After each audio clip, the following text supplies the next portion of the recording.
আজকে একটা নতুন বিষয়, এটা হলো শর্তমূলক প্রমাণের শক্তিশালী বিধি।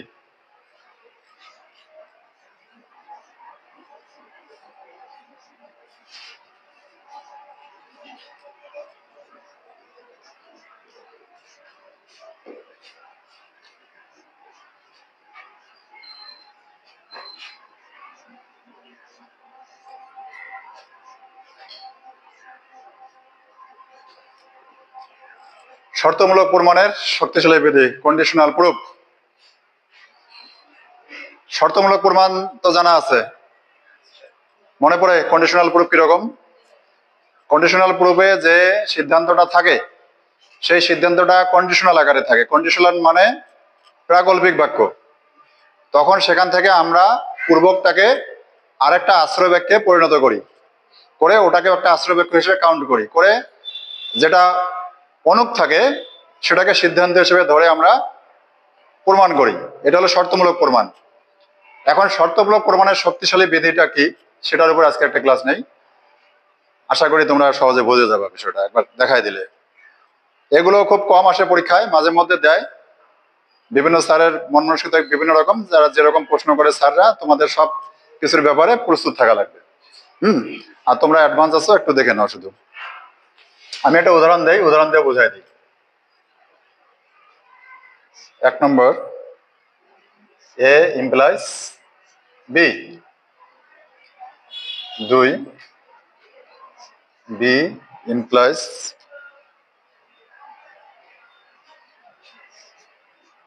সি,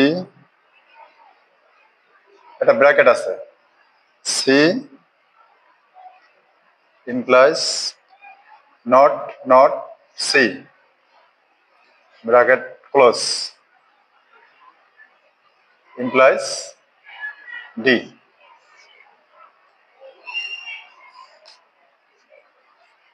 সুতরাং এ ইমপ্লাইজ ডি।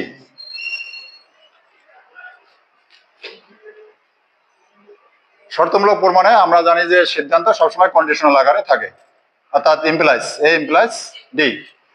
আমরা করি কি, একে একটা আশ্রয় বাক্য হিসেবে ধরে ডিটাকে সিদ্ধান্ত হিসেবে প্রমাণ করি। কিন্তু শর্তমূলক প্রমাণে হয় কি, যে আমরা অনুমান বিধি আর প্রতিস্থাপন বিধি প্রয়োগ করার পরেও দেখা যায় যে আমাদের ফিনিশিং, অর্থাৎ আমরা সিদ্ধান্তে পৌঁছতে পারি না। সেই ক্ষেত্রে শর্তমূলক বিধিটা লাগে। সেটা কি? ধরো 3 নম্বর, এখানে আমি একে নিয়ে নিলাম, এ একটা আলাদা একটা বাক্য হিসেবে নিয়ে নিলাম। এটাকে আমি কিছু লিখলাম না এখানে। আগে কি ছিল লেখা এখানে, যখন কন্ডিশনাল প্রুফে সিপি, এখানে আমি সিপি লিখবো না, এটাকে বলা হয় অ্যাজাম্পশন, অর্থাৎ আমি একটা অনুমান করে নিলাম। তো 4 নম্বর কি, এখন এ দিয়ে আমার কাজ চলছে, এ দিয়ে যখন কাজ চলছে একটা অ্যারো চিহ্ন দেবো এরকম। এখন এ দিয়ে যতক্ষণ চলবে এর কাজ, এই অ্যারোটা ততক্ষণ কাজ করবে। তো এটার সাথে যদি এটা একটা কাজ করি তাহলে কি থাকে, বি। বি কিভাবে এলো?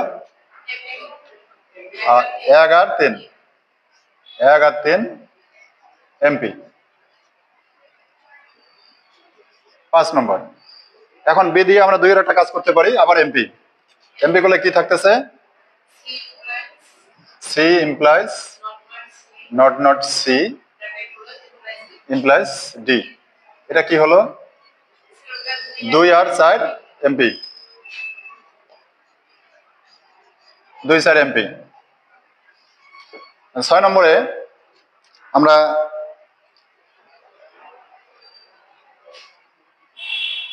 যেমন 6 নম্বরে আমরা কি করলাম, ধরো যে আমাদের সমস্যা হচ্ছে, কি সমস্যা হচ্ছে, যে একটা যদি সি এর মতো একটা কিছু থাকতো তাহলে সুবিধা হইতো।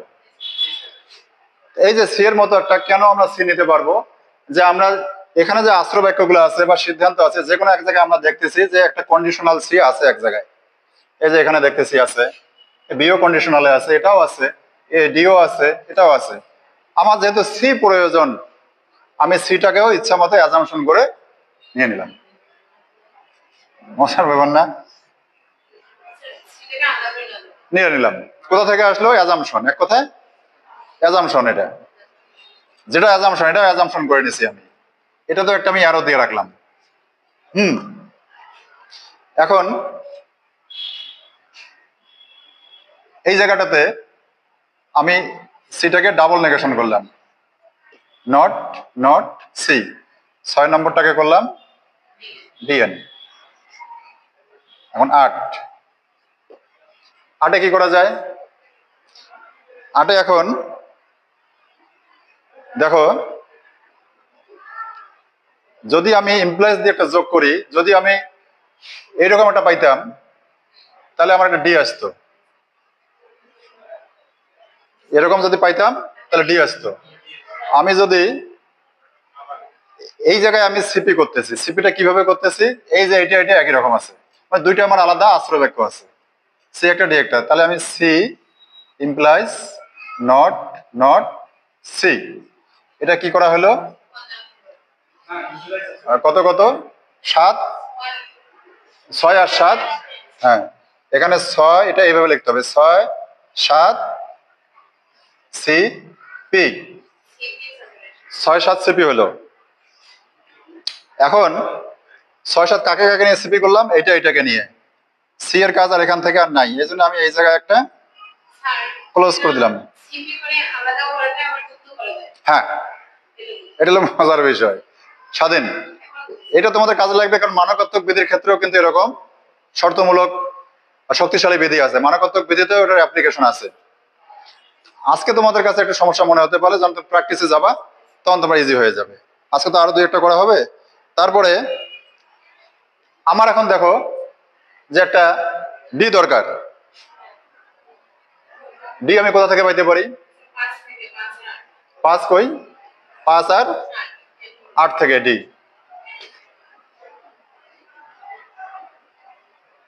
9 নম্বর আমি কি পেলাম? ডি। ডি কিভাবে পেলাম? 5 এবং 8 এমপি। আমার মূল কাজ চলে আসছে, এ একটা আলাদা আসছে, ডিও একটা আলাদা আছে। তোমরা আগে এ আর ডি এন্ড দিয়ে কনজাংশন করতা, কিন্তু এক্ষেত্রে সিপিটাও সেভাবে করা যায়, যদি আমি একটা কনজাংশন যুক্ত করা যায়। তাহলে আমার এ কোথায় পড়ে আছে? যে একটা 3 নম্বরে এ পড়ে আছে। তাহলে আমার এখন এটার কাজ, আমি এখন এটা ফিনিশিং এ যাচ্ছি, 10 নম্বর দিব, যেগুলো আর ব্যবহার করব না। এ ইমপ্লাইজ কত কত সিপি হলো? 3 আর 9 সিপি। 3 তখন একটা হাইফেন, 9 দিয়া সিপি। এই ক্লিয়ার হলো? এটা